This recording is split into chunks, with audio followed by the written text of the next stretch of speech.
Shalom anak-anak, jumpa lagi kita dengan Rose pagi hari ini.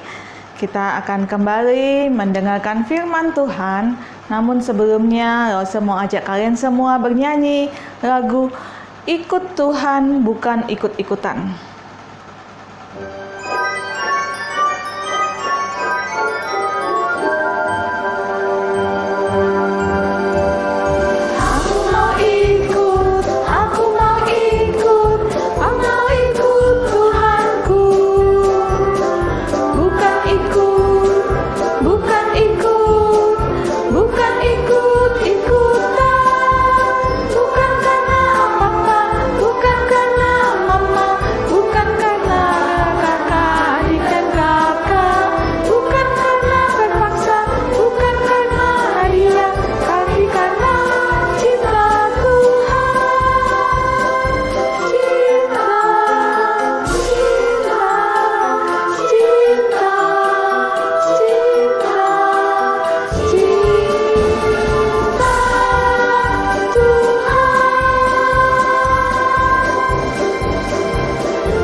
Anak-anak, hari ini Rose mau melanjutkan cerita. Minggu lalu kita mendengar cerita tentang Yusuf mengampuni saudaranya. Nah, setelah kejadian itu, ayahnya Yusuf dan juga saudara-saudara Yusuf semuanya mereka pindah ke Mesir dan tinggal di Mesir. Nah, hari ini kelanjutan ceritanya tentang bayi Musa. Jadi ya, setelah Yusuf semakin lama semakin tua, akhirnya dia pun meninggal. Nah, tetapi keluarga Yusuf dan keluarga saudara-saudaranya itu, mereka semua masih tinggal di Mesir dan mereka juga semakin bertambah banyak jumlahnya. Nah, akhirnya Firaun, ya, nama dari raja Mesir, dia merasa takut. Ya, karena nanti kalau orang Israel itu semakin banyak jumlahnya, dia akan bisa menguasai tanah Mesir. Nah, akhirnya Firaun memanggil para pengawalnya. "Hai pengawalku, sini.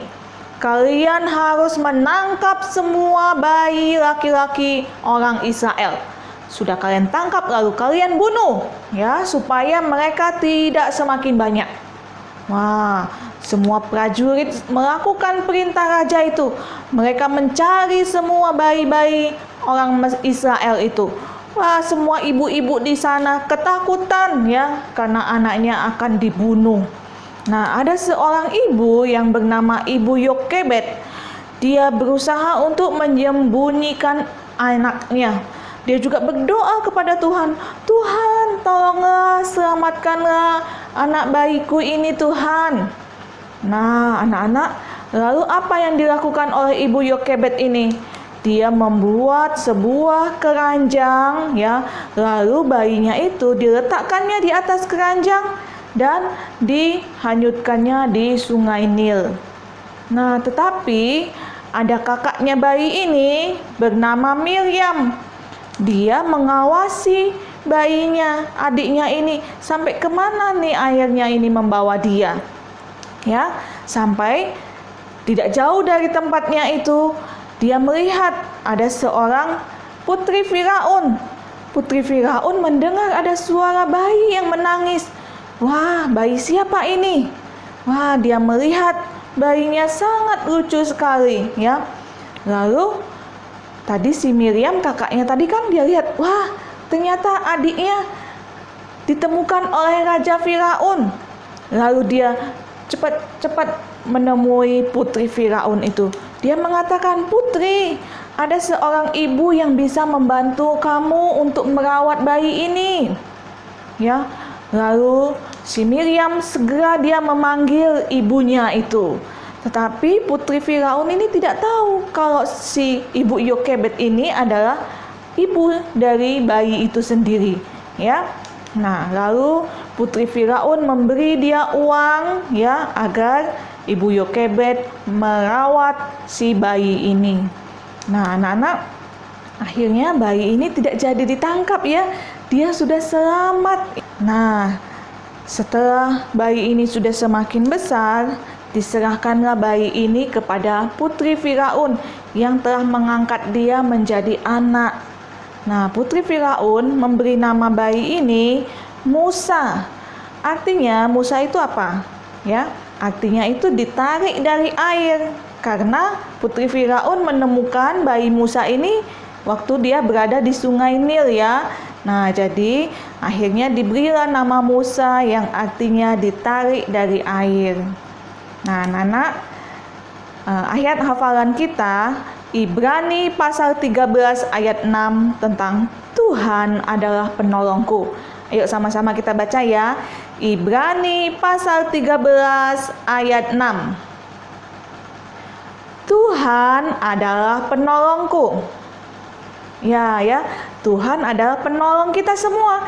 Jadi pada saat kita sedang takut, kita berdoa seperti tadi Ibu Yokebed, dia berdoa meminta pertolongan Tuhan dan akhirnya Tuhan menolong bayinya, ya, bayinya selamat dan tidak jadi dibunuh. Seperti itu juga anak-anak, jangan takut, ya, ada Tuhan yang penolong kita. Pada saat sekarang ini masa virus pandemi masih ada di negara kita Indonesia. Kita tidak usah takut, kita berdoa kepada Tuhan supaya Tuhan menolong kita menjauhkan dari virus ini. Tetapi selain kita berdoa, apa yang harus kita lakukan? 3M, yaitu memakai masker, rajin mencuci tangan, dan juga menjauhi kerumunan. Ya, ingat, ya, pesan Ibu, kita tidak usah takut karena ada siapa yang menolong? Ya, ada Tuhan yang menolong kita, ya. Nah, anak-anak, sampai di sini dulu cerita Ibu. Kita dengarkan berikutnya di minggu depan. Ya, sampai jumpa. Tuhan memberkati.